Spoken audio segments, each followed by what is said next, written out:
કે અંક 69માં મતિ, શ્રુત, અવધિ, મનઃપર્યવ, પરમાવધિ અને કેવલ, અને ત્યાં હાથનોંધ પૂરી થઈ જાય છે. આટલા જ શબ્દો લખ્યા છે. જ્ઞાનના ટુકડા પડી શકે. જ્ઞાન તો અખંડ છે, અસીમ છે, નિસીમ છે, એક છે, અનંત છે. તેમ છતાં સમજવા માટે એને જુદી જુદી રીતે વિભાગીકરણ કર્યું છે. તો તત્વાર્થ સૂત્રમાં જણાવે છે તેમ બધા શાસ્ત્ર કરતાં એક જ સરખું કહે છે, કેમ કે વસ્તુ એમ જ છે કે મતિ, શ્રુતાવધિ, મનઃપર્યય, કેવલાની જ્ઞાનમ. એટલે કે જ્ઞાનના મુખ્ય 5 પ્રકાર પાડ્યા છે: મતિ જ્ઞાન, શ્રુત જ્ઞાન, અવધિ જ્ઞાન, મનઃપર્યય જ્ઞાન અને કેવલ જ્ઞાન. અહીંયા 5 પ્રકારમાં વચ્ચે કૃપાળદેવે મૂકી દીધું છે. મનઃપર્યય અને કેવલ વચ્ચે પરમ અવધિ. એનો પછી આપણે વિચાર કરીએ. તો શરૂઆત કરી છે મતિ જ્ઞાનથી. આપણને તરત જ પ્રશ્ન થાય કે આપણને કેટલા જ્ઞાન હોય? તો કે કોઈ પણ જીવને ઓછામાં ઓછા 2 જ્ઞાન તો હોય જ, અને તે મતિ જ્ઞાન અને શ્રુત જ્ઞાન. નિગોદના જીવને અક્ષરના અનંતમાં ભાગે ઉઘાડ કીધો, લબ્ધિ કીધી, ક્ષોભક્ષમ કીધો. જો એમ ન હોય તો એ આત્મા મટી જાય, ચેતનમાંથી એ જડ થઈ જાય. એ તો કદી બનવા સંભવ નથી. કે બંનેનો ફરક જ એ છે, ચેતન અને અચેતનનો. જે ઉપયોગ જીવનું લક્ષણ છે, તેવી રીતે જ્ઞાન સ્વભાવિત છે જીવ, એટલા માટે એને પણ જ્ઞાન છે એમ કહેવું પડે. આપણને પણ મતિશ્રુત તો છે ને છે, ઓછા કે વધતા એ સવાલ છે, પણ મતિશ્રુત તો છે જ. કેટલાકને અવધિ જ્ઞાન થાય છે, કોઈકને મનઃપર્યય જ્ઞાન થાય છે, અને બહુ જ કોઈકને કેવલ જ્ઞાન થાય છે. પણ થાય છે તે આત્માને થાય છે. તો મતિ જ્ઞાન શું? તો કે 5 ઇન્દ્રિય અને 6ઠા મન વડે જે કંઈ જ્ઞાન થાય છે તેનું નામ મતિ જ્ઞાન છે. કાયાથી થાય, જીભથી થાય, નાકથી થાય, આંખથી થાય, કાનથી થાય. સાંભળવાનું, સ્પર્શનું, સ્વાદવાનું વગેરે વગેરે એ જાણીએ છીએ. અને મનથી જે થાય, અહીંયા બેઠા બેઠા મનમાં જે વિચાર આવી જાય, તો એ પણ એક જ્ઞાન જ છે. જે જ્ઞેય છે તે આવે છે, એટલે કે જે કંઈ જાણવા યોગ્ય છે કે નહીં, પરંતુ વિચાર આવી જાય છે, કલ્પના આવી જાય છે, આપણું મન રૂપે, વિચાર રૂપે ત્યાં પહોંચી જાય છે. એનો અર્થ છે કે એ જ્ઞાન છે, એ અજ્ઞાન નથી. અજ્ઞાન દશા છે એ બને, પણ તે તો વસ્તુને જ્ઞાન કહેવું પડે. કેમ કે જે કંઈ છે, જેના વડે જાણીએ છીએ તે જ્ઞાન, જેના થકી જાણીએ છીએ તે જ્ઞાન, જે જાણવામાં આવે છે તે જ્ઞાન. એમ જ્ઞાનને 4 પ્રકારે ભગવતીજી સૂત્રમાં વ્યાખ્યા મૂકેલી છે. તો અહીંયા મતિ જ્ઞાનની વાત કરતા હતા. મતિ એટલે સામાન્ય રીતે આપણે બુદ્ધિ કહી દઈએ છીએ તે.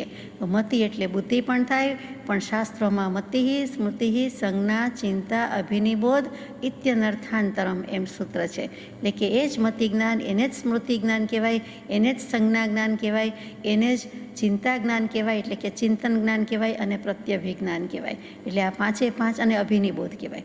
આ 5 એના પર્યાય શબ્દ છે. અહીંયા આપણે મતિ જ્ઞાન એટલું જ રાખીએ છીએ. જે કોઈ જીવને જાતિસ્મરણ જ્ઞાન થાય છે એ મતિ જ્ઞાનનો ભેદ છે. કેમ કે પૂર્વ સંસ્કાર, પૂર્વ ભવો ધારી રાખ્યા છે, એટલે કે ઉધારી રાખ્યા છે, એના સંસ્કાર રૂપે રહી ગયું છે. એટલે જ્ઞાન ત્યાં સુધી ધારી શકે છે, ધારણ કરી શકે છે, ટકાવી શકે છે. એટલા માટે તે મતિ જ્ઞાનનો ભેદ કીધો છે. તો અહીંયા વાત કરતા હતા 5 ઇન્દ્રિય, 6ઠું મન અને તેનાથી થતું જ્ઞાન, તે મતિ જ્ઞાન. હમણાં જ એક અવાજ આવ્યો તો માત્ર એમ થાય કે અવાજ આવ્યો એટલી જ ખબર પડી, તો ત્યાં સુધી અવગ્રહ કહેવાય. પછી એ શેનો અવાજ છે, ત્યાં ઈહા આવી. પછી અવાઈમાં આપણે વિચાર કરીએ કે એના જેવો છે, હજી પાકું નથી થતું, તે અવાય છે. અને પછી ધારણામાં, અરે આ તો ફટાકડાનો જ અવાજ છે, આ તો ગ્લાસ ફૂટ્યાનો જ અવાજ છે, આ તો લાકડું પડ્યું તેનો અવાજ છે, અથવા આ તો કોઈનો બોલવાનો અવાજ છે, આ તો કોઈનો સંગીતનો અવાજ છે. તો એ બધા અવાજ છે. તેવી રીતે આપણે નક્કી કરી દઈએ, નિશ્ચય કરી દઈએ છે, છેલ્લું ધારણા છે. અને નિશ્ચય કર્યા પછી એ સ્મૃતિમાં પણ રહે છે.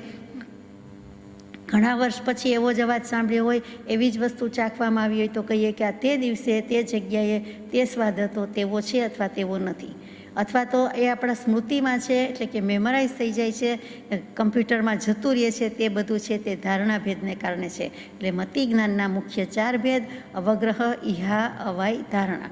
એમાં અવગ્રહમાં તો લમસમ ખબર પડે છે એટલું જ અંદાજે, કે કંઈક પડ્યું, કંઈક વાગ્યું, કંઈક તૂટ્યું, કંઈક અવાજ આવ્યો. એવું દરેક ઇન્દ્રિયના જ્ઞાન માટે છે. એ આપણે જાણીએ છીએ, આપણો રોજબરોજનો અનુભવ છે. તો આ મતિ જ્ઞાન તો છે, એમાં કંઈ મોટી વાત નથી. પછી એ જ મતિ જ્ઞાનના જુદી જુદી રીતે ગુણાકાર કરીને 336 ભેદ પણ થાય છે, 340 ભેદ પણ થાય છે. 336 વત્તા ભેદ જે 4 મૂક્યા તે કયા? તો કે ઉત્પાદકી, વૈનયિકી, કાર્મિકી અને પરિણામિકી. આ 4 બુદ્ધિ છે, એ બધાનો ભેદ પણ આમાં આવી જાય. એટલે કે એ સરવાળો પણ આમાં આવી જાય. એટલે આ મતિ જ્ઞાનના ભેદ છે. જગતમાં, આગમમાં 4 પ્રકારની બુદ્ધિ કઈ છે, અને જો કોઈને ઉત્પાદકી બુદ્ધિ હોય તો તે ભવે તે જ જીવને કેવલ જ્ઞાન થાય અને મોક્ષે જતું રહે. એટલે ઉત્પાદકી બુદ્ધિનું આટલું બધું મહત્ત્વ છે. એ સમજવા જેવી બુદ્ધિ છે કે ક્યાંય કદી જોયું નથી, સાંભળ્યું નથી, જાણ્યું નથી, તેમ છતાં પોતે આત્મા જાણે છે અને આત્મા લોકાલોક સુધીનું જાણી જાય છે, બીજું બધું જ જાણી જાય છે, કેવલ જ્ઞાન પ્રાપ્ત કરી શકે છે. એટલે કે અદીઠ ભૂમિ ઉપર અથવા તો અનસીન કહીએ છીએ, ક્યાંય જોયું નથી, જાણ્યું નથી, સાંભળ્યું નથી, તેમ છતાં એ જ્ઞાન પ્રાપ્ત થાય છે.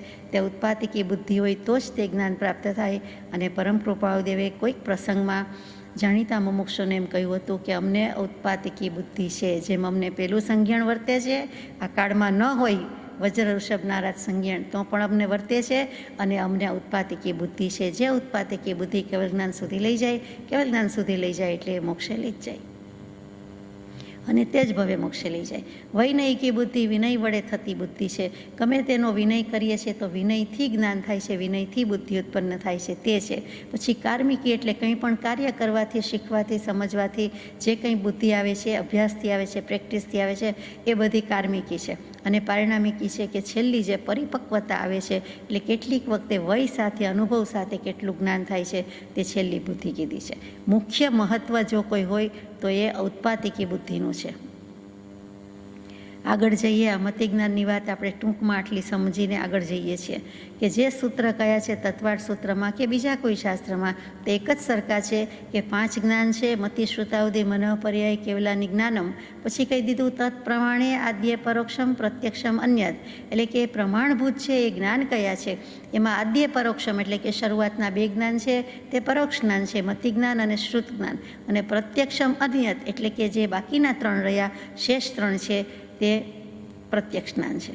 અવધિ જ્ઞાન, મનઃ પર્યાય જ્ઞાન અને કેવલ જ્ઞાન. એટલે અહીંયા પરોક્ષ અને પ્રત્યક્ષનો ભેદ પણ કહી દીધો છે. પછી શ્રુત જ્ઞાનની વાત લઈએ. શ્રુ સાંભળવું, શ્રવણ કરવું, એટલે જે કંઈ સાંભળીને થાય છે તે શ્રુત જ્ઞાન છે. અત્યારે બોલનાર માટે મતિ જ્ઞાન છે, સાંભળનાર માટે શ્રુત જ્ઞાન છે, પણ બંને અરસપરસ છે. મતિ જ્ઞાન પહેલું કે શ્રુત જ્ઞાન પહેલું એ વિશે 500 પાનાનું વોલ્યુમ લખાયું છે એક જ વાત માટે. સિદ્ધસેન, દિવાકર, સુરીજી, તાર્કિક, શિરોમણી, અને એમણે મોટું વોલ્યુમ લખ્યું છે. એમાં આ જ એક મુદ્દા પર બધું આવે છે, બીજું તો જુદું. એટલે કે એનું નામ જ આપ્યું છે મહાઅર્ણવ તારિકા. એટલે કે મહાઅર્ણવ એટલે મહાસમુદ્ર જ્ઞાનનો છે, શ્રુતનો છે, અને એમાં એમણે મૂકેલું છે. તો કે શ્રુત પહેલું કે મતિ પહેલું, આપણને એમ થાય કે સાંભળીએ ત્યારે શ્રુત પહેલું કહેવાય કે મતિ જ્ઞાન વિચારીએ ત્યારે કહેવાય. તો પછી એનો જવાબ પણ આપી દીધો છે કે શ્રુતમ મતિપૂર્વમ દ્વયનેક દ્વાદશ ભેદમ. એટલે કે જે શ્રુત છે એ પણ મતિપૂર્વક થાય છે, એમનેમ થતું નથી. એટલે શ્રુત જ્ઞાન છે એમાં પણ મતિ તો પહેલી જ છે. એકડો ને બગડો, બગડો બગડો જ છે, પણ બગડો કહેતા 2માં 1 પહેલાં આવી ગયું, સમાવેશ પામી ગયું. એવી રીતે શ્રુત જ્ઞાન અને મતિ જ્ઞાનમાં પહેલું તો મતિ જ છે, માટે જ પહેલું મતિ મૂક્યું છે. એટલે શ્રુતમ મતિપૂર્વમ એટલે કે મતિપૂર્વક જ શ્રુત જ્ઞાન પણ હોય છે. તો એ શ્રુત જ્ઞાનના ઘણી રીતે ઘણા ભેદ છે. મુખ્ય 2 ભેદ છે, અંગબાહ્ય અને અંગ પ્રવિષ્ટ. જે 11 અંગ એટલે કે દ્વાદશાંગી 12 અંગ વગેરે લખાયા તે બધા અંગ કહેવા, અંગ પ્રવિષ્ટ કહીએ.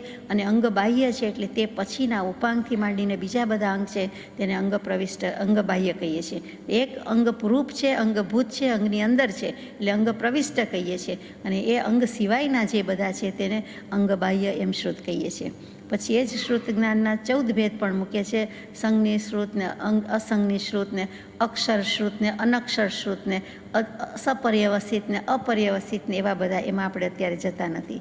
માત્ર અક્ષર અનક્ષર શ્રુતમાં વિચાર કરી લઈએ કે અક્ષર હોય, શબ્દ હોય, વાક્ય હોય તો જ જ્ઞાન કહેવાય, ભાષા જ્ઞાન કહેવાય, કે અનક્ષર પણ કહેવાય. તો કે અનક્ષર પણ કહેવાય. એ શું? તો કે ડિઝાઇન વગેરે હોય છે, એમાં અક્ષર નથી પરંતુ ડિઝાઇન છે, આકાર છે, શેપ છે, તો એને પણ ત્યાં જ્ઞાન કીધું છે. આપણે પસ્તી વાપરતા નથી આડાવડા કામમાં શેમાંય, એવી રીતે ન્યૂઝપેપર છાપા નહીં, એવી રીતે અક્ષર જ્ઞાન ક્યાંય દુરુપયોગ કરતા નથી. એમ ડિઝાઇનવાળું પણ બને તો વાપરવા જેવું નથી. ભલે એમાં અક્ષર લખેલા નથી, પણ કોઈને કોઈ રીતે ગોળ, ત્રિકોણ, ચતુષ્કોણ, પંચકોણ અથવા તો મોર્ડનાટ પ્રમાણે આડેધડ પણ કાંઈક છે તો એને પણ અનક્ષર શ્રુત કીધું છે. એ યાદ રાખવા જેવું છે. એવી જ રીતે ઓમકારને અક્ષર કહેવાતો નથી પણ અનક્ષર કહેવાય છે. એ અક્ષર બોલવા માટે આપણે કહીએ કે ઓમ એટલે 1, અથવા તો 1 ઉપર મીંડું કરીએ છીએ, 3 ઉપર મીંડું કરીએ, એમ બધું કહીએ, પણ ખરેખર એ અક્ષર છે જ નહીં. એટલે અનક્ષર શ્રુતમાં જાય છે. એ દિવ્ય ધ્વનિ જ છે. આમ બધો વિચાર કરવાનો છે તે શ્રુત જ્ઞાનની વાત છે. શ્રુતનો સમુદ્ર તો ઘણો વિશાળ, પાર આવે એમ નથી. ત્યાર પછીનું જે જ્ઞાન છે અવધિ જ્ઞાન. અવધિ જ્ઞાનમાં પણ પાર આવે એવું નથી, પણ છતાં એનું નામ જ અવધિ જ્ઞાન છે. એટલે કે સર્ટન લિમિટ સુધી જે દેખાય છે, જણાય છે, તે એનું નામ અવધિ જ્ઞાન છે. તો દેવો અને નારકોને તો બાય બર્થ, જે બર્થ રાઇટ હોય, જન્મસિદ્ધ હક હોય, તેમ એમને અવધિ જ્ઞાન હોય જ છે, નિયમથી હોય છે દેવો અને નારકોને. મનુષ્ય તિર્યંચમાં કંઈ એવી લબ્ધિ પ્રગટે અથવા કંઈ એવી જ્ઞાનની નિર્મળતા થતી જાય તો પ્રગટે છે. એટલે અવધિ જ્ઞાન બે પ્રકારે, ભવ પ્રત્યય અને ક્ષપક્ષમ પ્રત્યય. એમાં ભવ પ્રત્યય એટલે જે દેવો નારકોને જન્મતામે જ છે તે છે, અને બીજા બધા જીવને પછીનું છે, એટલે કે ક્ષપક્ષમ વધતો જાય છે, તેમ તેમ થતું જાય છે તે છે. એના મુખ્ય બે ભેદ કીધા, બાકી 6 ભેદ છે: અનુગામી, અનનુગામી. જે ભવે થયું હોય તે ભવે છેક સુધી સાથે રહે, ન પણ રહે, વચ્ચે જતું પણ રહે. એવી જ રીતે તે વ્યક્તિ જ્યાં જ્યાં જાય છે ત્યાં ત્યાં એને જ્ઞાન થાય છે, કે પછી જ્યાં હોય ત્યાં રહે છે. અહીંયા બેઠા કેટલું જ્ઞાન હોય, પણ હમણાં અહીંથી બહાર જઈએ અથવા તો બહારગામ જઈએ અથવા તો અમુક લિમિટની બહાર જઈએ, પછી આપણી સાથે એ જ્ઞાન ન પણ હોય. અને ઘણી વખત અત્યારે ન હોય, પરંતુ તે ક્ષેત્રમાં તે જગ્યાએ પહોંચતા આપણને અવધિ જ્ઞાન સ્ફુરી જાય કે અહીંયા તો આપણે આવી ગયા છીએ, અહીંયા તો આપણે રહેતા હતા, અહીંયા તો ભક્તિ કરી છે, અહીંયા તો વાંચન કર્યું છે, અહીંયા તો આમ છે તેમ છે. તો એમ જો જ્ઞાન થઈ જાય તો અનુગામી અને અનનુગામી. એટલે કેટલુંક જ્ઞાન અવધિ જ્ઞાન સાથે હોય છે, કેટલુંક પછી પણ થતું હોય છે. એટલે કે ફોલો કરે છે અને કેટલુંક ફોલો થતું નથી. વર્ધમાન અને રિયમાન, કેટલુંક અવધિ જ્ઞાન વધતું જાય છે, મોટા થતા જઈએ છીએ તેમ વધતું પણ જાય છે, વધુ ને વધુ જ્ઞાનની નિર્મળતા થાય છે અને વધે છે. ને કેટલીક વખત ઘટતું જાય છે, તે રિયમાન છે. એટલે કે જે હોય એમાંથી ઘટાડો થઈ જાય. કોઈકને કહેવા બેઠા હોઈએ, કોઈકને કહી દઈએ અથવા તો પ્રચાર પામી જાય તો પણ એનું જ્ઞાન પછી ઘટી જાય છે, એટલી એની નિર્મળતા ઘટી જાય છે, માટે ઘટી જાય છે.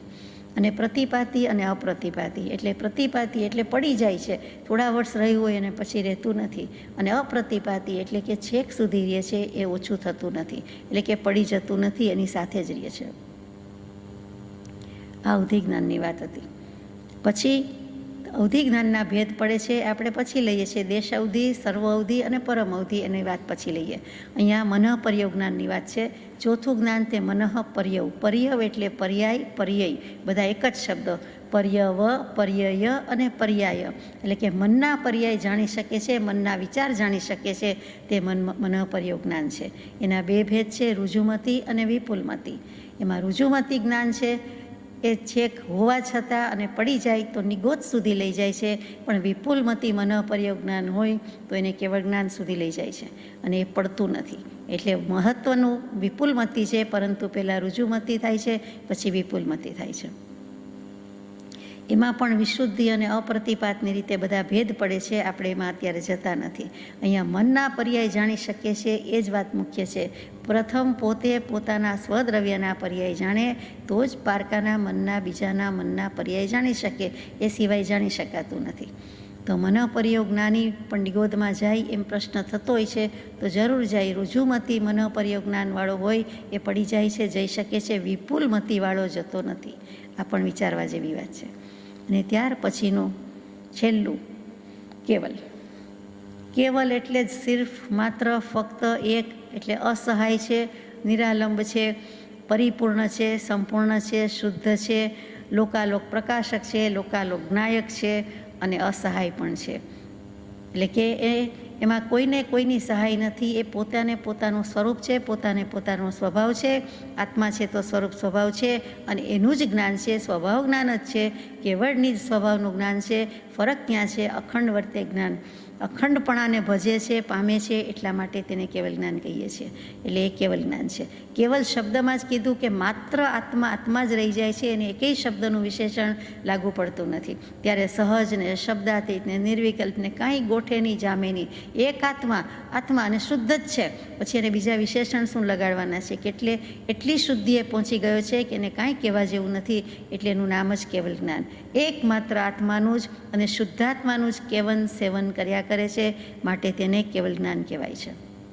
તેના ભેદ ગણીએ છીએ. કેવલ જ્ઞાનના ભેદ હોય તો કે આ અપેક્ષા એ છે કે સહયોગી ભવસ્થ, અયોગી ભવસ્થ. કેવલ જ્ઞાન થાય ત્યારે પહેલાં સમયનું કેવલ જ્ઞાન, અને પછી 13મા ગુણસ્થાનકેથી 14મા ગુણસ્થાનકે જાય એટલે 14મા ગુણસ્થાનકે આવે તે સમયનું જ્ઞાન. જ્ઞાનમાં કોઈ ભેદ નથી, દશામાં કોઈ ભેદ નથી, પરંતુ ભાગ પાડ્યા છે. સહયોગી ભવસ્થ, અયોગી ભવસ્થ એનો પત્ર લીધો, કૃપાળુદેવે મૂક્યો ત્યારે આપણે યથાશક્તિ વિચારેલું એટલે સહયોગી જીન ને અયોગી જીન. પછી સિદ્ધ ગતિમાં પહોંચે, સિદ્ધ શિલામાં પહોંચે તે વખતનું કેવલ જ્ઞાન તો કે તેમાંય કોઈ ભેદ નથી, પણ ઘણા ક્ષેત્ર અપેક્ષાએ હવે તે સિદ્ધનું કેવલ જ્ઞાન એમ કહેવાય, કેવલીનું કેવલ જ્ઞાન ન બોલે. તો એ બધી રીતે કેવલ જ્ઞાનના ભેદ પડ્યા છે. આપણે મન કોઈ ભેદ નથી. સમ્યક દ્રષ્ટિ અને કેવલ જ્ઞાની બંનેના આત્મ અનુભવમાં, શ્રદ્ધામાં કોઈ ભેદ નથી. જે ભેદ છે તે જ્ઞાનની તારતમ્યતાનો જ છે, બીજો કાંઈ જ નથી. હવે આગળ જઈએ. પરમઅવધિ બાકી રહ્યું તે પરમઅવધિ જ્ઞાન થાય જે જીવને, તેને તે જ ભવે કેવલ જ્ઞાન થાય અને થાય જ. પહેલું મતિશ્રુત તો હતા જ, પછી અવધિ મન પર્યજ્ઞાન થવું હોય તો થાય એટલે થાય છે, અને પછી તો કે પછી કેવલ જ્ઞાન થતાં પહેલાં એટલે મન પર્યજ્ઞાન અને કેવલ જ્ઞાનની પહેલાં જે જ્ઞાન થાય છે તેને પરમ અવધિ જ્ઞાન કહેવાય છે. અવધિ પછી મન પર્યવ એમ નથી. અત્યારે ક્રમમાં મન પર્યજ્ઞાન થઈ ગયા પછી પરમ અવધિ જ્ઞાન થવાનો સંભવ છે, શક્યતા છે. એટલે કે કેવલ જ્ઞાન પહેલાંનું જે જ્ઞાન છે અને મન પર્યજ્ઞાન પછીનું, બેની વચ્ચેનું જ્ઞાન છે, અને વચ્ચેની વસ્તુનું ઘણું જ મહાત્મ્ય હોય છે. ઘણીવાર બધાને એમ થાય કે આદિનું જ મહત્ત્વ છે, એકડાનું મહત્ત્વ છે, મોટાનું મહત્ત્વ છે, તો કે રાજાનો પહેલો પ્રજાનો છેલ્લો. પરંતુ અહીંયા અધ્યાત્મમાં તો મધ્યમ માર્ગની અથવા વચલાની ઘણી મહત્તા છે. ઘણી વાર આપણે વિચાર કરશું તો લાગશે કે મધ્યમનું જ મહાત્મ્ય છે. તો અહીંયા પણ અવધિ જ્ઞાન, મન પર્યજ્ઞાન, પછી મન પર્યજ્ઞાન અને કેવલ જ્ઞાનની વચ્ચેનું મધ્યનું કેવું હોય તો પરમ અવધિ જ્ઞાન છે. એની સાથે સાથે જ આપણે હાથનો 70 લઈએ છીએ, એનું અનુસંધાન છે કે પરમ અવધિ જ્ઞાન ઉત્પન્ન થયા પછી કેવલ જ્ઞાન ઉત્પન્ન થાય છે. એ રહસ્ય અનુપ્રેક્ષા કરવા યોગ્ય છે. મન પર્યજ્ઞાન પછી નહીં અને પરમ અવધિ પછી કેવલ જ્ઞાન થાય છે. એ કેવું? તો કે એ એવું જ છે. શું કામ? વિચારીએ. અનાદિ અનંતકાળનું, અનંત એવા અલોકનું, ગણિતથી અતીત અથવા અસંખ્યાતથી પર એવો જીવ સમૂહ, પરમાણુ સમૂહ, અનંત છતાં અનંતપણાનો સાક્ષાત્કાર થાય તે ગણિતાતીતપણું છતાં શી રીતે સાક્ષાત અનંતપણું જણાય એ વિરોધની શાંતિ ઉપર કયા તે રહસ્યથી થવા યોગ્ય સમજાય છે. આપણને તો કંઈ રહસ્ય સમજાયું નહીં, આમાં રહસ્ય લખ્યું નથી, પણ કૃપાળુદેવના મનમાં અભિપ્રેત છે એટલે એમણે લખ્યું કે આ રીતે સમજાય છે. ફરીથી વાંચું આ વાક્ય કે અનાદિથી અનાદિકાળનું એક બીજું કોન્સેપ્ટ અનંતકાળનું, અને વળી અનંત એવા અલોકનું. કાળ અને ક્ષેત્ર બંને અપેક્ષા આવી ગઈ તો કે આ બધું જ્ઞાન ગણિતથી અતીત છે, ગણિતથી પર છે, સંખ્યાતમાં આવતું નથી, અસંખ્યાત, અસંખ્યાતથી પર એવો જીવ સમૂહ એટલે અનંતો સમૂહ, પરમાણુ સમૂહ તો એ પણ અનંત, અને છતાં અનંતપણાનો સાક્ષાત્કાર થાય એ ગણિતમાં કઈ રીતે જણાય? ગણિતથી પર છે, સંખ્યા અસંખ્યાતથી પર આવી ગયું, એ અનંત જણાય કેવી રીતે? પાછું સાક્ષાત જણાય, પ્રત્યક્ષ જણાય, એકદમ હુબહુ રૂબરૂ સામે જ, આંખ સામે જોતા હોય, હાથમાં રહેલું આંબળું જોતા હોય એવી રીતે દેખાય. એ કેવી રીતે દેખાય છે? તો કે અહીંયા વિરોધાભાસ લાગે છે. તો કૃપાળુદેવ કહે છે કે વિરોધની શાંતિ ઉપર જણાવેલા રહસ્યથી યોગ્ય સમજાય છે. ઉપર જણાવેલું રહસ્ય એટલે પરમ અવધિ જ્ઞાન. પરમ અવધિ જ્ઞાન એટલે અપ્રતિપાતી હોવાથી, એટલે કે અવસ્થિત છે. અવધિ જ્ઞાનમાં એ અવસ્થિત છે એટલે પરમ અવધિ કીધેલું છે. એ ક્યારેય પડતું નથી, એ કેવલ જ્ઞાન સુધી જ લઈ જાય એવું અવધિ જ્ઞાન છે. કેવલ જ્ઞાનની લગોલગ જઈ પહોંચે એવું પરમ અવધિ જ્ઞાન છે. એક જીન ભદ્રગણી ક્ષમાશ્રમણ થઈ ગયા અને એમણે વિશેષ આવશ્યક ભાષ્ય નામનું સુંદર શાસ્ત્ર લખ્યું છે. તેના એક ભાગમાં આવે છે 606 નંબરની ગાથામાં કે પરમ અવધિ જ્ઞાનનો સમાવેશ અપ્રતિપાતી અવધિ જ્ઞાનમાં કરવામાં આવે છે. આ જ્ઞાનમાં અલોકમાં પણ લોક પ્રમાણ અસંખ્યાત ખંડોને જોવાનું સામર્થ્ય હોય છે. પરમ અવધિ એટલે છેવટની અવધિ આવી ગઈ. જેટલું કેવલ જ્ઞાનીને જણાય તેટલું પરમ અવધિવાળાને જણાય એમ કેવું છે. એમાં ઉપમા આપી છે એક વસ્તુથી કે અલોકમાં પણ એને જણાય છે. અલોકમાં કોઈ જોઈ શકતું નથી, જઈ શકતું નથી, છતાં કેવલ જ્ઞાની જોઈ શકે છે. તેવું જ પરમ અવધિવાળાને અલોકમાં પણ લોક પ્રમાણ અસંખ્યાત ખંડો જોવાનું શક્તિ સામર્થ્ય રહેલું છે. જો કે અલોકમાં એવું કાંઈ છે નહીં. અલોકમાં લોકાકાશ અને અલોકાકાશ, અલોક જ છે, સ્પેસ ઓનલી છે. એમાં આવું બધું બધું કાંઈ નથી અને કોઈ જઈ શકતું નથી, કેમ કે ધર્માસ્તિકા અધર્માસ્તિકા જઈ શકતા નથી, હોઈ શકતા નથી, માટે કોઈ દ્રવ્ય પણ જઈ શકતું નથી. તેમ છતાં એનું જ્ઞાન કેવું તો કે પારદર્શક, પારગામી. એ ગમે તેને ભેદી છેદીને ક્રિસ્ટલ ક્લિયર છે એવી રીતે સ્ફટિક જેવું છે, એટલે એનાથી પણ શુદ્ધ કેવું હોય તો બીજું કોઈ ઉપમાન મળતું નથી આપણને. એટલે તો કે એવું જ્ઞાન હોવાથી એને કોઈ આડું આવતું નથી, કોઈ અવરોધ આવતો નથી. અવ્યાબાદ સુખ હોય છે તેમજ અવ્યાબાદ જ્ઞાન છે, અનંતું જ્ઞાન છે, એટલે એને કોઈ અંત જ નથી, કોઈ છેડાનું જ્ઞાન ન હોય એવું નથી. એમ પરમ અવધિ આટલું જ્ઞાન જોઈ શકે છે. જ્યારે આપણે એમ કહીએ કે પરમાણુ કેવલી સિવાય કોઈ ન જઈ શકે, ત્યારે એક અપવાદ રાખવો પડે કે કેવલી પ્રભુ તો જોઈ જ શકે, એવી જ રીતે પરમ અવધિ જ્ઞાનવાળો પણ જોઈ શકે. ત્યાં સુધીની વાત છે. જે અલોકનું જોઈ શકે એટલું સામર્થ્ય ધરાવે છે, પરમાણુ ન જોઈ શકે, જોઈ જ શકે ને, દેખીતી વાત છે. પણ બોલતી વખતે ઉપયોગ રાખવો પડે, વાંચતી વખતે, સમજતી વખતે, સાંભળતી વખતે ઉપયોગ રાખવા, લક્ષમાં રાખવા જેવો છે કે કેવલી પ્રભુ જોઈ શકે તેમ પરમ અવધિવાળા પણ જોઈ શકે છે. એનામાં જોવાનું સામર્થ્ય છે, પણ જોવાનું આવતું નથી. આ સામર્થ્યનું ફળ શું છે, પરિણામ શું છે કે તેનાથી લોકમાં પણ અધિકમાં અધિક સૂક્ષ્મતર અને સૂક્ષ્મતમ પદાર્થ જોઈ શકે છે, યાવત સર્વ સૂક્ષ્મમાં સૂક્ષ્મ પરમાણુને પણ જોઈ શકે છે. તે આ શાસ્ત્રમાં એનો ખુલાસો મૂક્યો છે. એટલે કૃપાળુદેવે તો મૂકી જ દીધું છે કે પરમ અવધિ જ્ઞાનથી આ રહસ્ય અનુપ્રેક્ષા કરવા યોગ્ય છે કે પરમ અવધિ થયું એટલે કેવલ જ્ઞાનની લગોલગ આવી ગયું, ભલે એનું નામ પરમ અવધિ છે. અવધિ જ્ઞાનમાં પણ કેવા ભેદ પાડે, દેશ અવધિ, અંશે અવધિ જ્ઞાન થાય તે, પછી સર્વ અવધિ એટલે બધું અવધિ જ્ઞાન, પૂરું અવધિ જ્ઞાન થાય તે. તો પરમ અવધિ કહેવાની જરૂર શું, તો કે ત્યાં ફેર પાડવો છે કે અવધિ જ્ઞાન હોવા છતાં નિરવધિની જેમ અવધિ સિવાયનું છે કે પરમ અવધિ જ, તો કે જે છેવટની હદ હોય જોવાની જ વાત છે, લિમિટની જ વાત છે. તો કે લોકાકાશ નહીં જોઈ શકે, એ રીતે અલોકાકાશનું પણ જોઈ શકે, એટલે એને પરમ અવધિ જ્ઞાન કહ્યું છે.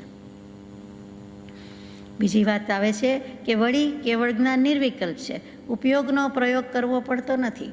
કેવળ જ્ઞાનમાં ઉપયોગનો પ્રયોગ નથી. જ્ઞાન દર્શન ઉપયોગ બંને છે એ છે, પણ એનો પ્રયોગ કરવાનો આવતો નથી.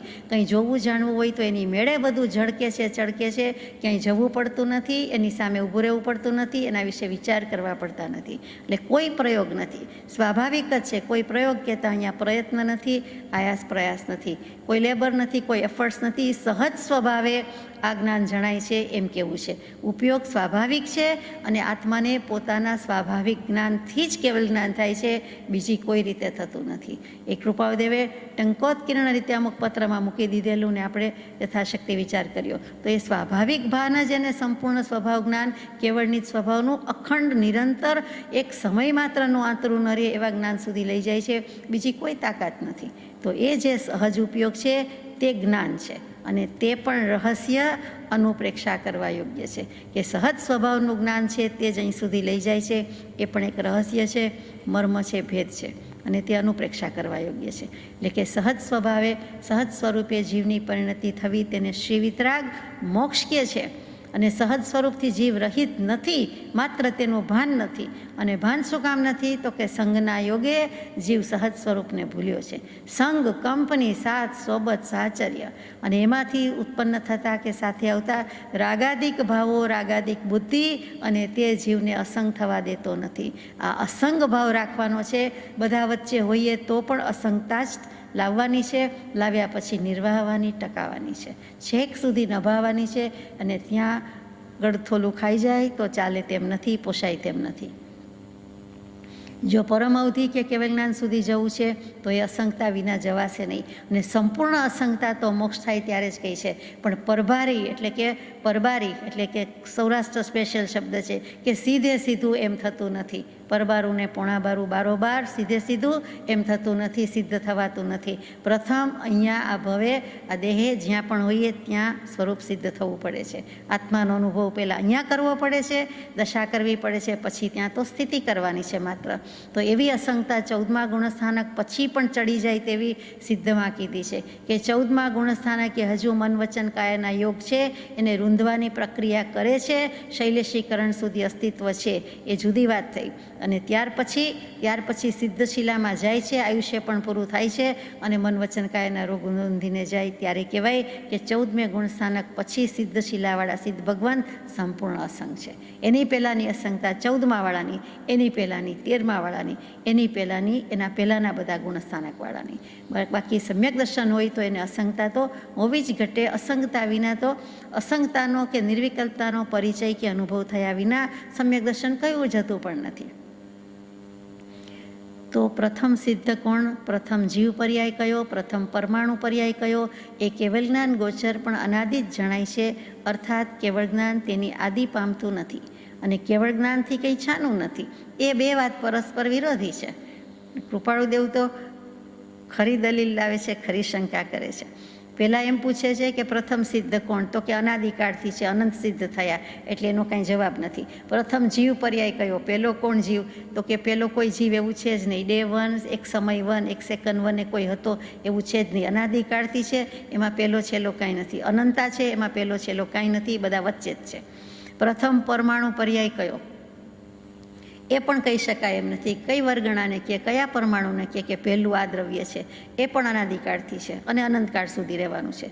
એ કેવલ જ્ઞાન ગોચર પણ અનાદિ જ જણાય છે. તો કે જેને કેવલ જ્ઞાન થાય છે તેને પ્રશ્ન પૂછે છે કૃપાળુદેવ, કેવલ જ્ઞાનને તો જણાતું હશે ને? કેવલી પ્રભુ તો કહેતા હશે ને કે પહેલો આ, પણ અનાદિકાળથી જ હોય તો કેવલ જ્ઞાનમાં પણ અનાદિકાળથી જ જણાય કે કેમ? તો એમ જ જણાય, સીધી વાત છે. તો કે કેવલ જ્ઞાન જેવું કેવલ જ્ઞાન પણ તેની આદિ પામતું નથી. એ પણ એવી કોઈ એક દિવસ એક વખત શરૂઆત થઈ એમ કહેતું નથી. એટલે જાણી શકતું નથી અથવા તો જાણતું નથી. અને કેવલ જ્ઞાનથી કંઈ છાનું નથી. તો કેવલ જ્ઞાનમાં બધું જ જણાય, એક પણ રહસ્ય બાકી ન રહે. તો આ બે વાત કેવી રીતે મેળ પડે છે? તો એ પણ પોતે જવાબ આપેલો જ છે, અન્યત્ર આપેલો છે કે કેવલ જ્ઞાનીને જે કાળનું જે પ્રમાણે હોય તે જણાય છે. વર્તમાન સમયમાં જણાય છે. એક જ સમયે બધું જ્ઞાન દેખાય છે. એટલે વર્તમાન પર્યાય વર્તમાન સમયે જ્ઞાન છે. કેવલ જ્ઞાનમાં બધું એમ જણાય છે, પરંતુ જે વસ્તુ જે વ્યક્તિની કે જે બાબત ભૂતકાળમાં બની એ ભૂતકાળ રૂપે જણાય છે કે આમ હતું. એ જુએ છે ત્યારે, મૂવી બને છે ત્યારે બને છે, અને જે વખતે બને છે ત્યારે રિલીઝ થાય છે, આપણા હાથમાં આવે છે, અને જો જોવા બેસો તો તે વખતે બધું એકસાથે લાગે છે. હકીકતમાં આપણે જાણીએ છીએ કે એક એક નેગેટિવ અને એક એક પટ્ટી પછી થતું હોય છે. અને એ જ્યારે થયું ત્યારે, જ્યારે બન્યું ત્યારે, જ્યારે ઉતાર્યું ત્યારે, કેટલુંક ન પણ બન્યું હોય તો ભવિષ્યનું હાઇપોથેટિકલ મૂકી દીધું હોય, કાલ્પનિક મૂકી દીધું હોય, તો એ બધું જેમ દેખાય છે, સમજાય છે, તેમ કેવલી પ્રભુને પણ જે પ્રમાણે જે બન્યું હતું તે દેખાય છે, જે પ્રમાણે બનવા છે તે ભવિષ્યકાળ રૂપે દેખાય છે, અને વર્તમાન તો વર્તમાન રૂપે જ દેખાય છે. તો પછી એમાં આદિ ન જ હોય તો કેવી રીતે જણાય કે દેખાય? અનાદિકાળથી જ છે, લિમિટલેસ છે, ઇન્ફિનિટ છે. તો કે તો એમનું જ્ઞાન ત્યાં સુધી પહોંચતું નથી, એમ કૃપાળુદેવનું કહેવાનું છે કે ત્યાં સુધી પહોંચ્યું કહેવાય નહીં. પણ એમ નથી, એ અનાદિકાળથી જ છે અને સંપૂર્ણ એ સ્વાભાવિક છે. એ જ રીતે સ્વાભાવિક સ્થિતિ છે એમ સ્વભાવની પણ સ્વાભાવિક સ્થિતિ છે. એટલે કે કેવળની જ સ્વભાવનું અખંડ વર્તે જ્ઞાન. બંને સ્વાભાવિક થયા તો પછી વસ્તુ જેમ છે તેમ જણાય. તો વસ્તુનું સ્વરૂપ જેમ છે તેમ જણાય છે એટલે કહે છે. એમાં આપણને તો કાંઈ વિરોધાભાસ લાગે નહીં. અને કેવી રીતે? તો કે તેનું સમાધાન પરમ અવધિની અનુપ્રેક્ષાથી સમજાય છે કે પરમ અવધિવાળો પણ જોઈ શકે છે, દેહધારી છે તો પણ જોઈ શકે છે, કેવલ જ્ઞાન નથી થયું લગોલગ છે તો પણ જોઈ શકે છે. તો પછી આપણે કેવલી પણ આ જ રીતે જોઈ શકીએ, એમાં નવાઈ નથી. અને સહજ ઉપયોગની અનુપ્રેક્ષાથી સમજાવવા યોગ્ય રસ્તો દેખાય છે.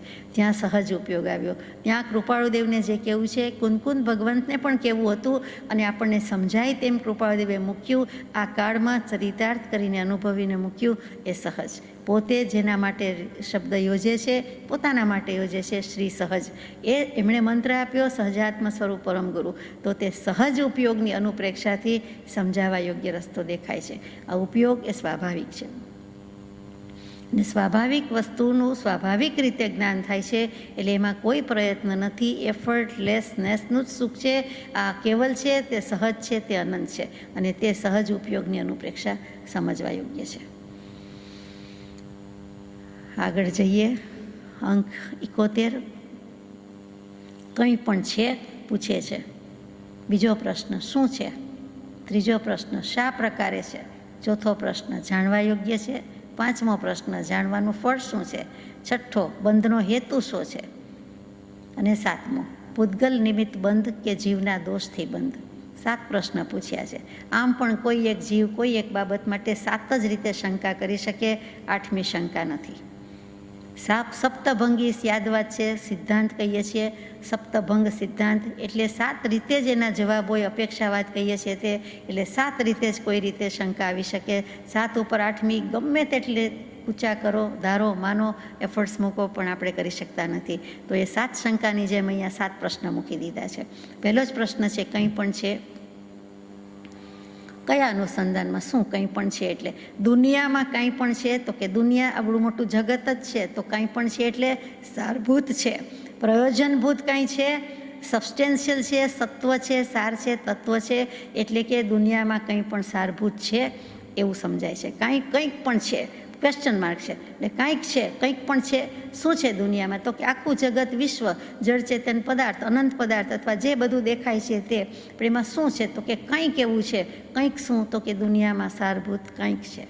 જગત મિથ્યા નથી, જગતમાં કંઈક સારભૂત છે, દુનિયામાં કંઈક સારભૂત હોય તો જ જ્ઞાન અને જ્ઞાની હોય, અને જ્ઞાની હોય તો જ્ઞાન આપે કે હોય, અને એનાથી બીજાને પણ જ્ઞાન થાય. એટલે કે જ્ઞાન અને જ્ઞાનીનું અસ્તિત્વ પણ સ્વીકારવાનું છે, જળ ચેતનનું અસ્તિત્વ સ્વીકારવાનું છે. એટલે જ્ઞાની કેવી રીતે થયા? એટલે પછી બધી દુનિયા આખી નીકળે કે પહેલાં શું હતું, કેમ હતું, અનંતકાળથી પરિભ્રમણ છે, અનાદિકાળથી છે, હવે એનો અંત આવે છે, વગેરે વગેરે. એટલે આટલું જ આપણે રાખીએ છીએ કે દુનિયામાં કંઈ પણ છે એટલે સારભૂત છે, તત્વ છે, મોક્ષ છે, જ્ઞાન છે, વગેરે. શું છે પૂછ્યું છે એટલે આપણે કહેવું પડે કે સારભૂત તત્વ છે. સારભૂત તત્વ કોણ કહે, ક્યારે જણાય? તો કે કોઈક જ્ઞાની થયું, કોઈક કેવલ જ્ઞાની થયું માટે છે. આમ એક પછી એક જવાબ આપણને કઢાવે છે એમ લાગે, એટલે આવા પ્રશ્ન પૂછ્યા છે. પછી શા પ્રકારે છે, આ બધું કેવી રીતે છે, કેવા પ્રકારે, એટલે કઈ રીતે છે ને શું કામ છે ને કેવી રીતે છે, આખી સિસ્ટમ આમાં આવી ગઈ, આખી વ્યવસ્થા આવી ગઈ કે શા પ્રકારે છે. તો વિશ્વ વ્યવસ્થા આ પ્રકારે છે. આપણે તો જાણીએ છીએ, ભગવાનનું માનીએ છીએ, એટલે કહી દઈએ કે આ રીતે જ છે ષડદ્રવ્યાત્મક વિશ્વ વ્યવસ્થા. 6 દ્રવ્યો એટલે ધર્માસ્તિકાય, અધર્માસ્તિકાય, આકાશાસ્તિકાય, પૂતગલાસ્તિકાય, જીવાસ્તિકાય અને કાળ. આ જ વસ્તુને ઇતર દર્શનમાં કેમ મૂકે છે? તો કે કહ અહમ કથમ ઇદમ જાતમ કહ વૈ કર્તા અસ્ય વિદ્યતે ઉપાદાનમ કિમ અસ્તિ ઇહ વિચારઃ સહ અયમ ઈદૃશઃ. એટલે કે હું કોણ છું? કહ અહમ, હું કોણ છું? આ બધું કેવી રીતે ઉત્પન્ન થયું છે? આનો કરનારો કોણ હશે? આ રચનાનું ઉપાદાન કારણ શું હશે? આવા પ્રકારનો વિચાર એ જ એનો ઉપાય છે. આ વિચારે જ ઉપાય છે. આવા જિજ્ઞાસા જાગે ત્યાં જ તેનું કલ્યાણ છે. તે જિજ્ઞાસુ જીવને થાય સદગુરુ બોધ, તો પામે સમકિતને વર્તે અંતરશોધ. પરમ કૃપાદેવે પરમ પૂજ્ય શ્રી સૌભાગભાઈને એક પત્રમાં મૂક્યું છે કે આવા પ્રશ્ન તો કોઈ નિકટગામી હોય, નિકટભવી હોય, જલ્દી મોક્ષે જવાના હોય, અથવા તો કોઈ હજારો શાસ્ત્રના પાઠીને પણ માંડ ઉગે એવો તમે પ્રશ્ન પૂછ્યો છે કે આ બધું કેમ આમ દેખાય છે, જગતની રચના કેમ આમ છે, એ પ્રકારનો કંઈક પ્રશ્ન પૂછ્યો છે. ત્યારે કૃપાદેવે એ પ્રશ્નને નવાજ્યો છે. તો અહીંયા પણ એ જ વાત છે કે વિચારે જ ઉપાય છે. મોક્ષ છે, મોક્ષના ઉપાય છે શું? મોક્ષ છે ત્યાં સુધીની 5 શંકાના સમાધાન થઈ ગયા. તો પછી સમજવું મોક્ષ ઉપાય તો ઉદય સદભાગ્ય, 5 ઉત્તરની થઈ આત્મા વિશે પ્રતીત થાશે મોક્ષ ઉપાયની સહજ પ્રતીતે રીત. મને 5 શંકાના 5 સમાધાન ભગવાન થઈ ગયા. આત્મસિદ્ધિ શાસ્ત્રની વાત લઈએ છીએ તો 6ઠાનું આપોઆપ થશે એમ કૃપાળદેવ પોતે જ કહી દે છે કે થાશે, થશે નહીં, થાશે. તને થશે, તું સ્થિર થઈશ, મોક્ષનો ઉપાય પણ તને મળશે જ. તને 5માં રસ પડ્યો, તું 5 સુધી કન્વિન્સ થઈ ગયો, તો તું મોક્ષના ઉપાયમાં કન્વિન્સ નહીં થાય કે મોક્ષ છે, મોક્ષનો ઉપાય છે. એના વિચાર કરો, એની જિજ્ઞાસા જાગી, ત્યાં જ અંશે કલ્યાણ વચ્ચે, એ જ ઉપાય છે. આમ પણ બ્રહ્મવિદ્યા કે આત્મવિદ્યાનો વિષય શું, એનો સબ્જેક્ટ શું? તો કે પદાર્થ માત્રનું અંતસ્તત્વ.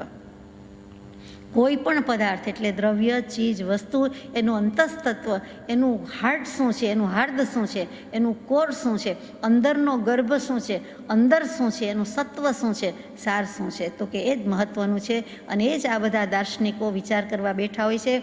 ત્યારે જીવ ઈશ્વર અને જીવ શિવ આ બધા શબ્દો આવે જ આવે, અને આ 3-4 શબ્દોમાં જ બધાના મતાંતર છે, બીજા કોઈ શબ્દમાં નથી. આમાં જ ગડમથલ છે, સૃષ્ટિ કરતા છે નથી. જીવ છે નથી, ઈશ્વર છે નથી, પરમાત્મા માનો છો નથી, એમ જે બધી વાત છે આ 3-4 શબ્દની પાછળ વણાયેલા બધા જ દર્શન છે એમ કહીએ તો ચાલે. તો અહીંયા આપણે વાત કરતા હતા કે જિજ્ઞાસા જગવી છે, હું કોણ છું, ક્યાંથી થયો, શું સ્વરૂપ છે મારું ખરું, કોના સંબંધે વળગણા છે, રાખું કે એ પરહરું. જાણવા યોગ્ય છે એનો જવાબ છે. શા પ્રકારે છે તો કે રચના વિશ્વ વ્યવસ્થા આ પ્રકારે છે. પછી જાણવા યોગ્ય છે એ જાણવું જરૂરી છે તો કે હું કોણ છું એ તો જાણવું જ પડશે ને. અને હું કોણ એમ જાણવા માટે થઈને બધા પ્રશ્નો આવશે કે ક્યાંથી થયો અને પહેલાં ક્યાં હતો, ખરેખર મારું સ્વરૂપ શું કહેવાય, ખરેખર મારો રોલ શું કહેવાય, ખરેખર હું શું કરવા માટે આવ્યો છું અને શું કરીને જવું જોઈએ, એમ બધા પ્રશ્નો આવે. જે કૃપાળુદેવે અમૂલ્ય તત્વ વિચાર નામનું 16 વર્ષની વયે જ ભરપૂર વૈરાગ્યમાં લખાયેલું પદ તે બહુ પુણ્ય કેરા પુંજતી એમાં જવાબ આપી દીધો છે. છતાં પાછો આવો ઉહાપો લખ્યો છે. જાણવાનું ફળ શું છે, આ બધું જાણવાનું કામ શું છે? જીવાદી જાણ્યા તણો શો ઉપકાર જ થાય, જીવને જાણીને ફાયદો શું થાય, આત્માને ન જાણીએ તો ન ચાલે તો કે કંઈ વાંધો નથી, સંસારમાં રખડવાનું બાકી છે તો 4 ગતિમાં ફર્યા કરજો. તમે પોતે જ આત્માને ન ઓળખો તો ફર્યા કરવાની છૂટ છે. પણ આપણે પ્રશ્ન લઈને જઈએ છીએ કે સંસારથી થાક્યા છીએ, આ સંસાર ક્લેશમય છે અને અમારે મોક્ષે જવું છે. એટલે ભગવાન કહે છે કે તો પછી સાંભળો કે જીવાદી જાણ્યા તેનો શો ઉપકાર જ થાય. એનો જવાબ છે. શું છે જવાબ? આગળ લઈએ કે બંધનો હેતુ શો છે અને પૂતગલ નિમિત્ત બંધ કે જીવના દોષથી બંધ. તો કે જવાબ પણ આપ્યો, રાગ દ્વેષ જ્ઞાન એ મુખ્ય કર્મની ગ્રંથ, થાય નિવૃત્તિ જે હતી તે જ મોક્ષનો પંથ.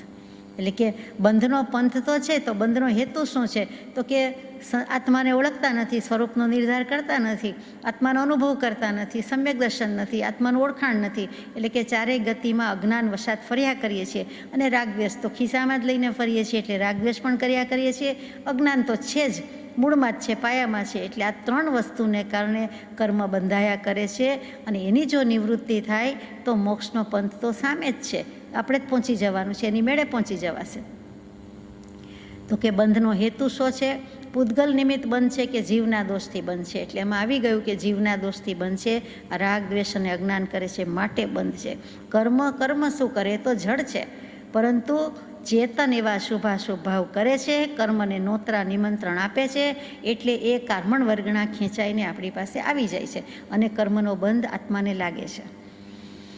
પછીનો પ્રશ્ન, જે પ્રકારે માનો તે પ્રકારે બંધ ન ટાળી શકાય એવો સિદ્ધ થાય છે, માટે મોક્ષ પદની હાનિ થાય છે, તેનું નાસ્તિત્વ ઠરે છે. તમે જે રીતે માનો તે રીતે, પણ બંધ તો જીવને છે જ, માનો કે નહીં, પણ જીવ બંધાયેલો છે તો કે એવું સાબિત થાય છે તો મોક્ષપદની હાનિ થાય છે. જો બંધાયેલો જ છે તો મોક્ષની વાત તો આવી જ નહીં. મોક્ષપદ ક્યાં રહ્યું? તમે એમ કહો છો જીવ કાયમ બંધાયેલો જ રહે, સંસારમાં જ રહે, તો તેનું નાસ્તિત્વ ઠરે છે. એટલે કે મોક્ષનું નાસ્તિત્વ ઠરે છે કે મોક્ષ જેવું કાંઈ છે જ નહીં, જીવ તો હંમેશા બંધાયેલો છે. હંમેશા શબ્દ અહીં લખ્યો નથી, સમજવા માટે કહીએ છીએ. તો એનો પ્રશ્ન એ વિધાનનો જવાબ આપે છે, અમૂર્તતા તે કંઈ વસ્તુતા કે અવસ્તુતા? અમૂર્તતા જો વસ્તુતા તો કંઈ મહત્વવાન છે કે કેમ, એટલે કે મહત્વવાન કે તેમ નહીં, એનું કાંઈ મહત્વ ખરું કે નહીં?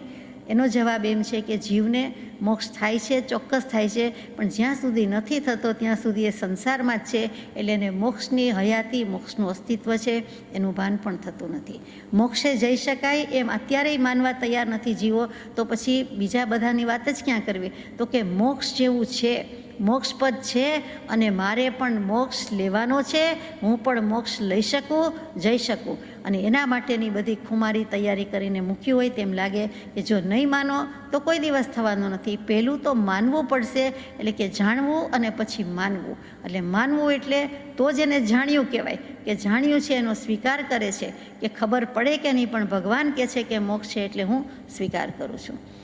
જીવને જે કર્મનો બંધ લાગ્યો એ મૂર્ત અને અમૂર્તનો બંધ હોવાથી કેટલાક શંકામાં પડે છે કે મૂર્તને અમૂર્ત ન લાગે, અમૂર્તને મૂર્ત પદાર્થનો રંગ અથવા તો સંબંધ કેવી રીતે થાય? એ તો આપણે જાણીએ છીએ કે આત્માને તો કર્મ લાગે જ છે, કારણ કે અનંત પ્રકારની કારમણ વર્ગણા આપણી સાથે છે, દેહમાં છે, આજુબાજુ પણ છે. એટલે કારમણ વર્ગણાનું પણ એ કામ છે, ગ્રહણ કરી જ લે છે અને આત્મા ગ્રહણ કરીએ છીએ ક્યારે શુભાશુભ ભાવ કરે છે ત્યારે. તો એ જે અમૂર્ત મૂર્તની વાત છે એ જ અહીંયા આવી કે અમૂર્ત એટલે શું? તો કે અરૂપીપણું. અમૂર્ત એટલે કે મૂર્તિની જેમ ચોખ્ખું ચોખ્ખું આપણી સામે પ્રત્યક્ષ દેખાતું નથી, એટલે કે અરૂપી બરાબર અમૂર્ત. એટલે કે આત્મા છે તે દેખાય છે તો કે નથી દેખાતો. આત્માને અમૂર્ત કયો છે, આત્માને અરૂપી કયો છે. એટલે આત્મા જો અમૂર્ત છે તો એ કંઈ વસ્તુતા કહેવાય કે અવસ્તુતા? તો આત્મા વસ્તુપણે દેખાતો ન હોય તો એનામાં વસ્તુ આવી કે નહીં? એ વસ્તુ કહેવાય. તો કે આત્મા વસ્તુ તો છે જ ને, દ્રવ્ય તો છે જ, પદાર્થ તો છે જ. તો કે જેટલી અમૂર્ત વસ્તુ હોય એને અમૂર્ત વસ્તુ કેવી રીતે સ્વીકારવી? દેખાતી તો છે નહીં. તો કે પૂતગલ દેખાય છે, વર્ણ ગંધ રસ સ્પર્શ છે, એટલે એને આપણે જોઈ શકીએ છીએ, એટલે પૂતગલને રૂપી કહીએ છીએ અને એને મૂર્ત કહી શકીએ છીએ. પરંતુ આ બધી વસ્તુ આત્માની જે વાત છે અમૂર્ત છે, દેખાતી નથી, તો એને વસ્તુ તરીકે સ્વીકાર કરવો કે નહીં? કૃપાળુદેવ જેવા પૂછે છે. બીજા વતી પૂછે છે કે વસ્તુતા કે અવસ્તુતા? અને જો અમૂર્તતા જો વસ્તુતા તો કંઈ મહત્વવાન કે તેમ નહીં. જો અરૂપીપણું છે અને વસ્તુ આપણે કહીએ કે દ્રવ્ય છે તેનું કાંઈ મહત્ત્વ હોય કે નહીં? કૃપાળુદેવ જ પૂછે છે કે કર્મનું મહત્ત્વ કે આત્માનું મહત્ત્વ? દેખીતી વાત છે, કર્મભાવ અજ્ઞાન છે, મોક્ષભાવ નિજવાસ. કર્મ કરતાં આત્માનું મહત્ત્વ છે. કર્મ જળ છે, કર્મ બકરા છે. આત્મા ચેતન છે, આત્મા સિંહ છે. એટલે અહીંયા ચોખ્ખું કહી દીધું કે અમૂર્તના લક્ષણ વિચારો, પણ એનામાં વસ્તુતઃ હકીકતે છે કે કેમ? તો કે અમૂર્ત અમૂર્તની રીતે છે, અરૂપી છે, અને મૂર્ત મૂર્તની રીતે છે. બંને દ્રવ્ય છે.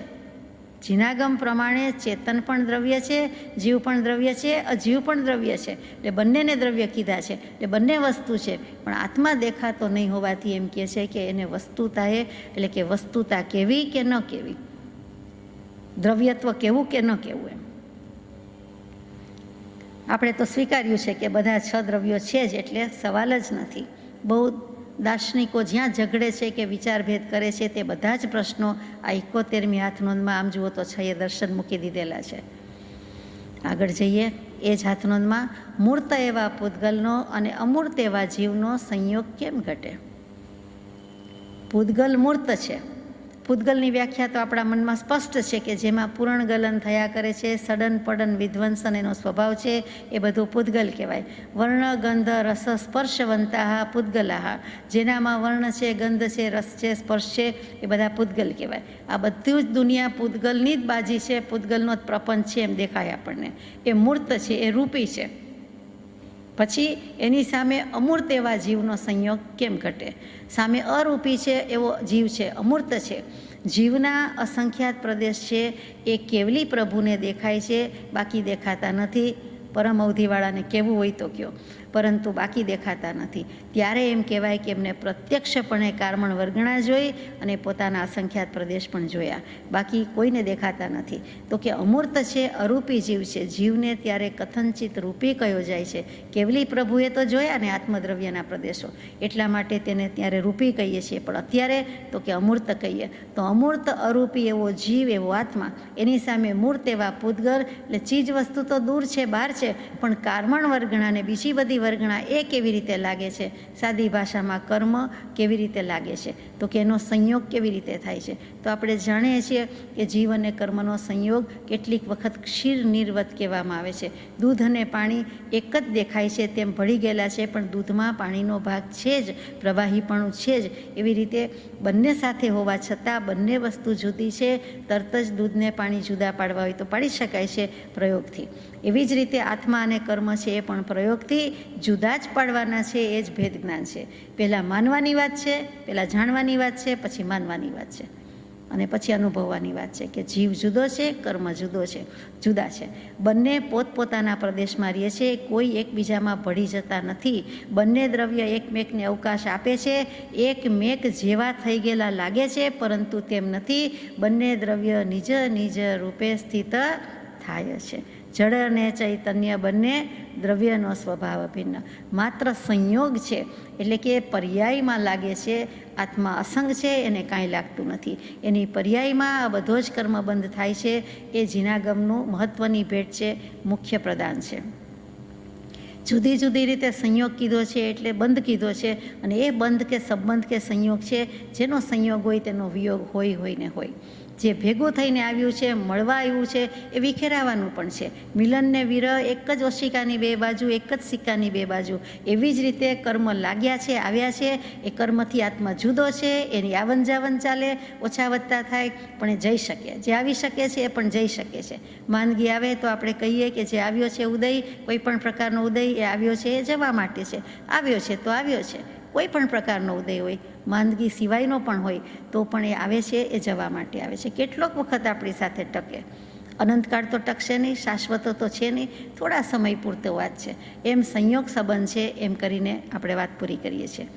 આગળ બીજો મુદ્દો છે, ધર્મ અધર્મ અને જીવ દ્રવ્યનું ક્ષેત્રવ્યાપીપણું જે પ્રકારે જીન કહે છે તે પ્રમાણે માનતા તે દ્રવ્ય ઉત્પન્ન સ્વભાવીવત સિદ્ધ થવા જાય છે, કેમ કે મધ્યમ પરિણામીપણું છે.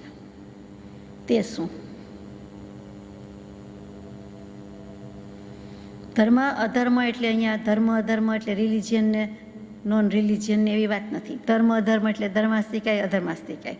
અને જીવ દ્રવ્ય એટલે આત્મા નું ક્ષેત્રવ્યાપીપણું જે પ્રકારે જીન કહે છે તે પ્રમાણે માનતા તે દ્રવ્ય ઉત્પન્ન સ્વભાવીવત સિદ્ધ થવા જાય છે. જો આપણે કેમ માનીએ છીએ? ધર્માસ્તિકાયના અસંખ્યાત પ્રદેશ, અધર્માસ્તિકાયના અસંખ્યાત પ્રદેશ, જીવ દ્રવ્યના અસંખ્યાત પ્રદેશ, તો એ પ્રમાણે આપણે ક્ષેત્રવ્યાપીપણું માન્યું છે. એમ જીન કહે છે, જીન ભગવાન કહે છે, એ પ્રમાણે જો માનીએ એટલે કે એ પ્રમાણે માનતા શું થયું? અસંખ્યાત પ્રદેશી છે એટલે કે નાનો દેહ હોય તો તેટલા દેહમાં પણ અસંખ્યાત પ્રદેશ સમાઈ જાય છે, મોટો દેહ હોય તો એટલા દેહમાં પણ અસંખ્યાત પ્રદેશ સમાઈ જાય છે. કીડીનો હોય કે કુંજર એટલે હાથીનો હોય, 5 ફૂટના હોય કે 1.5 વેંતના કે 1.5 ફૂટના હોય કે 1 વેંતનો મનુષ્ય હોય, અથવા 500 ફૂટના હોય, 500 ગાઉના હોય, 500 ધનુષ્યના હોય, ગમે તેટલા હોય, પણ બધામાં એક સરખી રીતે અસંખ્યાત પ્રદેશ એમાં સમાઈ જાય છે, હકીકત છે. તો પછી અહીંયા કૃપાળુદેવ કહે છે કે એવું જો માની લઈએ તો ઉત્પન્ન થતો હોય દ્રવ્ય એવું કહેવાય છે.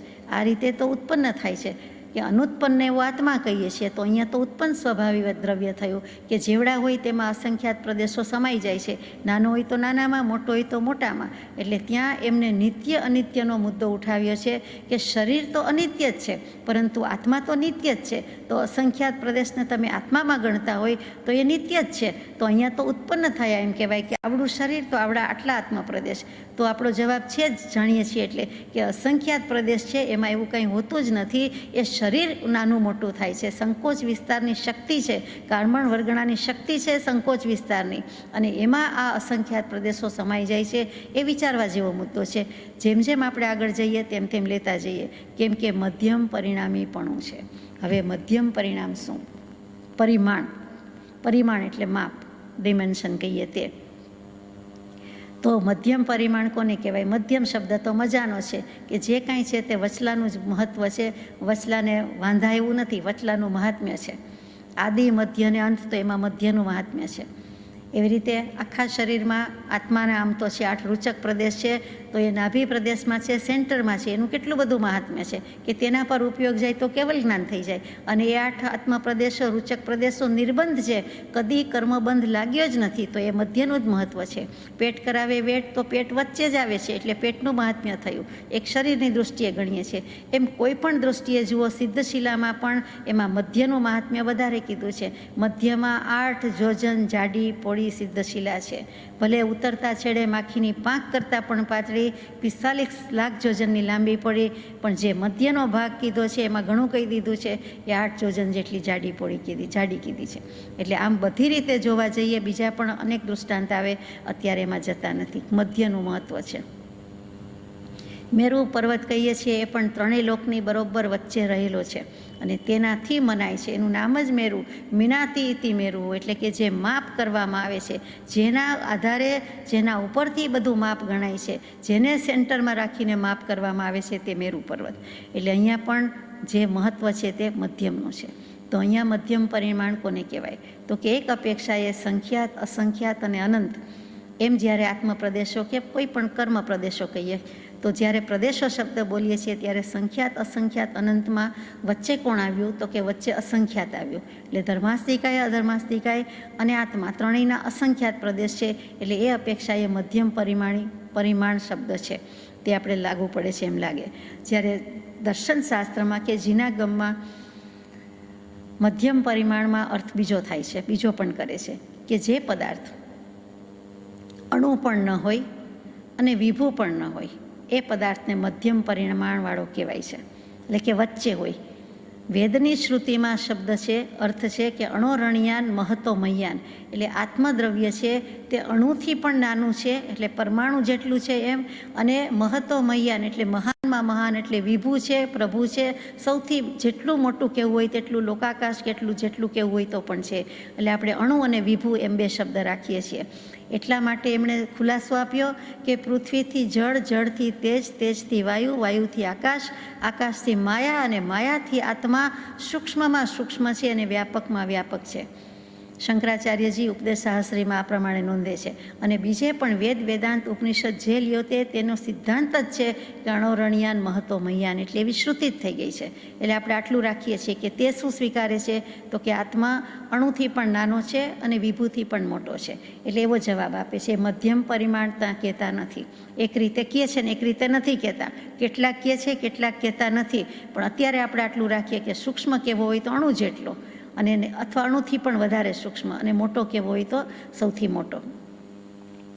જૈન દર્શન શું કહે છે તો કે આત્માને અણુ કે વિભુ એમ બંને અતિ, બંને એક્સ્ટ્રીમ પોઈન્ટ્સ છે એ અમે સ્વીકારતા નથી, અમે એવું માનતા નથી. આત્માને મધ્યમ પરિમાણ માનીએ છીએ. મધ્યમ પરિમાણ એટલે શું આવ્યું તો કે જે આત્મા જ્યાં જ્યાં દેહ ધારણ કરે છે ત્યાં જેવો દેહ ધારણ કરવાનો છે તે દેહના માપ પ્રમાણે આત્મા રહે છે, તે પ્રમાણે આત્મા છે. આત્માનું પરિમાણ શું? આત્મા કેવડો, કેવો નહીં કેવડો. તો પરિમાણની અપેક્ષાએ, ક્ષેત્ર અપેક્ષાએ અસંખ્યાત પ્રદેશી દ્રવ્ય, અને તે જે તે દેહના પરિમાણ પ્રમાણે છે. એટલે કે બંને અતિનું એને સ્વીકાર કર્યો નથી. બંને અતિ શું તો કે અણુ જેટલું નાનોય નથી ને વિભુ જેટલું મોટોય નથી, વટલો રસ્તો સ્યાદવાદ રાખ્યો છે. અને છતાં બંને અતિની શક્તિ એમાં રહેલી છે, બંને અતિનું સામર્થ્ય છે. આત્મા એટલો નાનો પણ રૂપ ધારણ કરી શકે અને એટલો મોટો લોકાકાશમાં અસંખ્યાત આત્મપ્રદેશ ફેલાવા હોય ત્યારે ફેલાવી પણ શકે છે. આકાશના અનંતમાં ભાગ બરાબર પણ છે અને સમગ્ર લોકાકાશમાં પણ વ્યાપ્ત થઈ શકે કેવલી સમુદ્ગાત વખતે. એટલે આત્માનો ચૈતન્ય ગુણ છે એ આખા શરીરમાં વ્યાપીને રહેલો છે. માત્ર હાર્ટમાં આત્મા છે, મગજમાં આત્મા છે એમ નથી. કેટલાકને એમ થાય કે હાર્ટ છે ત્યાં જ આત્મા છે, કેટલાકને એમ થાય કે મગજ જ્યાં સંદેશા મોકલે છે આખા ચેતાતંત્રને, જ્ઞાનતંત્રને, તે કહેવાય, એમ પણ નથી. આત્મા સમગ્ર શરીરમાં વ્યાપીને રહેલો છે. ક્યાંય પણ વાગે, દુખે, પડે તો એ બધે જ સેન્સેશન થાય છે. જ્યાં થાય છે ત્યાં વધારે થાય છે, મુખ્યપણે થાય છે. બાકી આખો આત્મા બધે જ છે અને બધે જ બધું થાય છે. એટલે કે સર્વવ્યાપી આત્મા છે એમ નથી માનતા. જો સર્વવ્યાપી હોય તો મારો આત્મા જ આખા જગતમાં વ્યાપેલો હોય, આપનો આત્મા આખા જગતમાં વ્યાપેલો હોય તો એકને વાગે તો બીજાને વાગે, એક પડે તો બીજોય પડે, એવું તો થતું નથી. બધા ઇન્ડિવિજ્યુઅલ છે. એટલે દરેક શરીરમાં જે આત્મા રહ્યો છે એને કાંઈ પણ થાય છે તો થાય છે, કાંઈ બધાને થતું નથી. એટલે એ અપેક્ષાએ આત્મા સર્વવ્યાપી, સર્વવ્યાપક એવું કાંઈ સ્વીકારી શકતા નથી. અને આત્મા કેવડો તો કે સ્વદેહ માનશો, સ્વદેહની અવગાહનામાં જેટલો સમાય તેટલો આત્મા. એટલે કે મધ્યમ પરિમાણ, તે છેક એકડોય નથી ને શૂન્યય નથી ને સોય નથી, 1 થી 99 છે એમ કહેવું છે. એક મત એવો છે કે અંતઃકરણ છે એ મધ્યમ પરિમાણવાળું છે. અંતઃકરણ એટલે આપણે હૃદય કહીએ છીએ તે, અથવા તો મન કહીએ છીએ તે. અંતઃકરણનો સીધો સાદો અર્થ મન, અને જ્યારે જગ્યાની રીતે જુઓ તો જ્યાં હાર્ટ રહેલું છે તે હૃદય કહીએ છીએ તે. એ શું કામ તો કે જેવડું શરીર તેવડું જ અંતઃકરણ, અને એ સંકોચ વિકાસ કરી શકે છે એની સાથે એને સંબંધ છે. જેટલી હાઇટ, બોડી વેઇટ વગેરે અવગાહના, ઊંચાઈ બધું છે એ પ્રમાણે એનું હાર્ટ એટલે કે અંતઃકરણ છે, અને એ પ્રમાણે સંકોચ વિકાસ કરી શકે છે, એનું પમ્પિંગ એ પ્રમાણે ચાલે છે વગેરે વગેરે. તો એ પ્રમાણે અમે આત્મા છે તેમ માનીએ છીએ. એ દલીલને અહીંયા બંધ બેસતો મેળ પડે તેવું છે. જો મધ્યમ પરિમાણ હોય તો એ શરીરની પેઠે અનિત્ય થયું, કે જેવડું શરીર એવું મધ્યમ પરિમાણ, એટલે આત્મા અનિત્ય થયો. એ તો કોઈ કાળે માની શકાય એવું નથી, અને આત્માને આપણે અનિત્ય માનતા પણ નથી. અંતઃકરણવાળાની દલીલ એમ છે કે અંતઃકરણનો નાશ થાય છે એ અનિત્ય છે. જે શરીરમાં જે મન કે હૃદય મળ્યું તેનો તે પર્યાયનો નાશ થાય છે. એટલા માટે અંતઃકરણનો નાશ જ્ઞાનથી થાય છે. જ્યારે વૃત્તિ છે એ જ અંતઃકરણ રૂપે હોય છે. એટલે અંતઃકરણની વૃત્તિ 4 પ્રકારે છે: ચિત્ત, બુદ્ધિ, મન ને અહંકાર. તો કે જ્યારે જ્ઞાન થઈ જાય છે ત્યારે અંતઃકરણનો તો નાશ છે. એ જ વસ્તુ જીનાગમથી લ્યો તો મન છે, મનનો તો નાશ થાય છે, મનનો તો લય થાય છે. મન આત્માનો ઉપયોગ જ છે, અને મન વિચારવાનું, મનન કરવાનું કામ કરતો નથી, તો એ ઉપયોગ જ થયો ને આત્માનો ઉપયોગ જ થયો. ત્યાં મનનો લય થયો, નાશ થયો, ધ્વંસ થયો. તો એ અપેક્ષા એ જીનાગમ સાચું, એ અપેક્ષા ઇતર દર્શન સાચું કે અંતઃકરણ છે ત્યાં છે એમ રાખો એટલે મધ્યમ પરિમાણ છે. તો અંતઃકરણને મધ્યમ પરિમાણ માને છે, પણ અહીંયા તો આપણે શરીરને માનીએ છીએ. જીનાગમ પ્રમાણે ફરી ફરી કહેવાનું મન થાય છે કે જેવડું શરીર, તે શરીરમાં સમસ્ત પ્રકારે સમસ્ત ચેતના પથરાયેલી છે. ચૈતન્ય તત્વ બધે જ છે. આત્મા અહીંથી નીકળી ગયો એમ નહીં. કોઈ એક ભાગ અવયવ છે અને નીકળી જાય કે સર્જરી થઈ જાય, કાઢી મૂકીએ, કાપી નાખીએ, છેદી નાખીએ, એવું છે જ નહીં. આત્મા એમ છે જ નહીં. આત્મા જાય છે તો જાય છે, પણ એ સમગ્ર શરીરમાં રહેલો છે, વ્યાપીને રહેલો છે. એક જગ્યાએ કોન્સન્ટ્રેટેડ આત્મા રહે છે એમ નથી.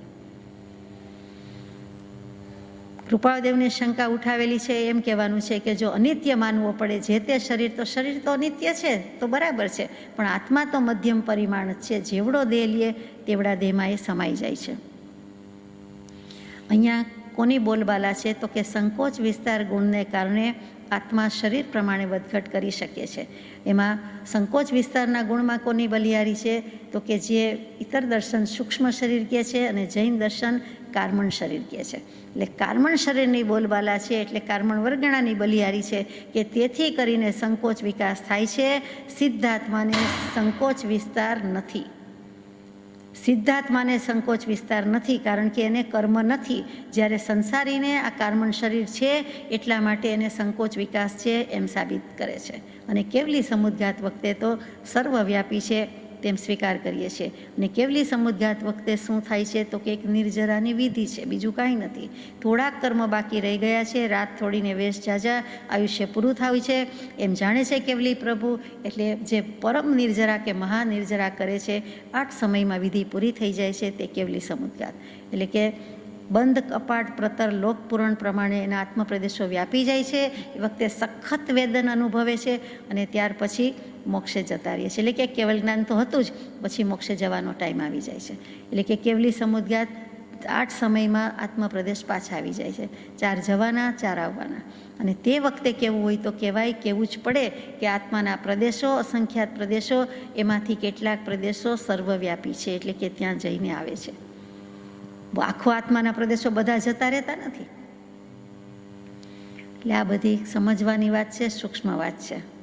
અહીંયા આપણે મધ્યમ પરિમાણવાળી વાત પૂરી કરી છે.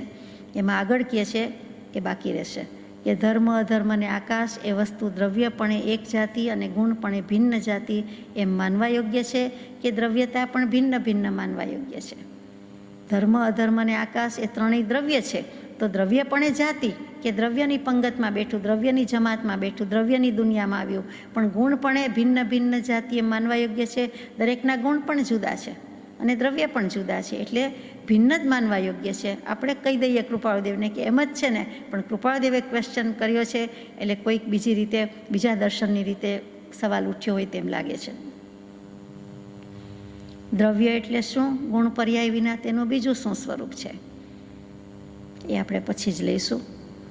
અંતમાં પરમ પૂજ્ય બ્રહ્મચારીજી આત્મભાવનામાં પ્રજ્ઞાબોધમાં સુંદર લખે છે, તે સમાપન છે: હું મુક્ત સર્વે પરભાવથી છું, અસંગ છું, દ્રવ્યથી એકલો હું, ક્ષેત્રે ધરું અસંખ્યાત પ્રદેશો, સ્વદેહ વ્યાપી અવગાહનાશો, શ્રી રાજચંદ્ર પ્રભુપાદ વંદુ.